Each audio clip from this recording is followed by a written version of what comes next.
5 বছর ধরে নেই জাতীয় দলে, কিন্তু সেই মিঠুনই আজ বাংলাদেশ ক্রিকেটকে কাঁপিয়ে দিচ্ছে। তিনি সেই ক্রিকেটার যাকে লর্ড বলে ট্রল করা হতো, কিন্তু এতদিন পর আবার কেন তিনি আলোচনায়? কেমন ছিল তার ক্রিকেট কেরিয়ার? চলুন জেনে নেই বিস্তারিত।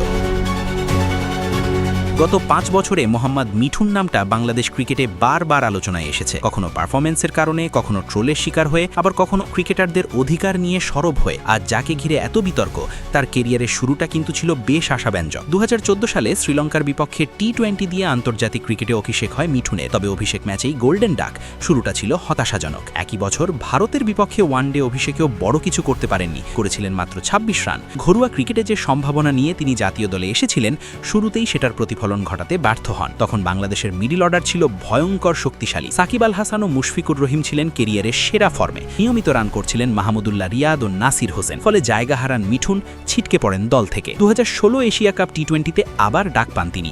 সে সময় টপ অর্ডারে খেলতেন মিঠুন। এই টুর্নামেন্টে তার সেরা ইনিংস আসে আরব আমিরাতের বিপক্ষে, 41 বলে 47 রান, যা টি-20তে তার কেরিয়ার সেরা স্কোর। কিন্তু পাকিস্তান, শ্রীলঙ্কা ও ভারতের বিপক্ষে ব্যাট হাতে তেমন প্রভাব ফেলতে পারেননি।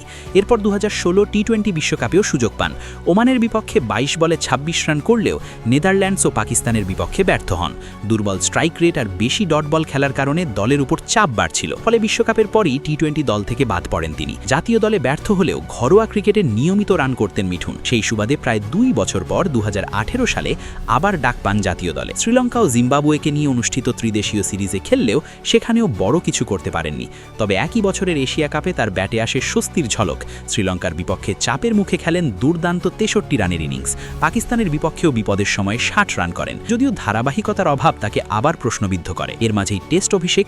জিম্বাবুয়ের বিপক্ষে মিরপুর টেস্টে প্রথম ইনিংসে ডাক মারলেও দ্বিতীয় ইনিংসে 67 রান করে সম্ভাবনার জানান দেন। কিন্তু পরবর্তী টেস্টগুলোতে স্পিনের বিপক্ষে দুর্বলতা স্পষ্ট হয়ে ওঠে। 2019 সাল যেন মিঠুনের কেরিয়ারের সবচেয়ে বড় সুযোগ। বিশ্বকাপের আগে নিউজিল্যান্ড সফরে কঠিন কন্ডিশনে টানা 2 ম্যাচে 62 ও 57 রান করে সবাইকে চমকে দেন। ট্রেন্ট বোল্ট ও টিম সাউদির মতো বোলারদের বিপক্ষে সেই ব্যাটিং দেখে মনে হয়েছিল ওয়ানডে দলে স্থায়ী হচ্ছেন তিনি। ফলে ইংল্যান্ড বিশ্বকাপে দলে জায়গা পান।